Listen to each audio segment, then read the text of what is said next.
வணக்கம். கோவைக்காய் குழம்பு அடிக்கடி உணவில் சேர்ப்பதால் சர்க்கரை நோயை கட்டுப்பாட்டில் வச்சுக்கலாம். தேவையான பொருள்கள்: கோவைக்காயை நல்லா கழுவிட்டு லேசாக ஓரத்தில் கீறி வச்சுக்கிடணும். பிறகு எண்ணெயை ஊற்றி நல்லா வதக்கி எடுக்கணும்.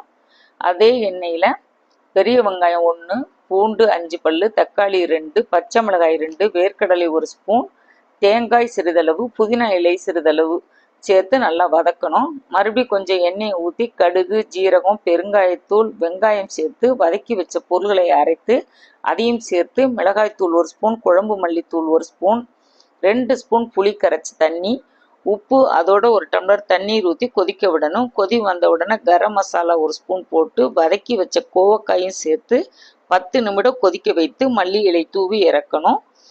இது சாதத்திற்கும் சப்பாத்தி, தோசை, இட்லிக்கும் ஊற்றி சாப்பிட ரொம்ப டேஸ்ட்டாக இருக்கும். தேங்க்யூ.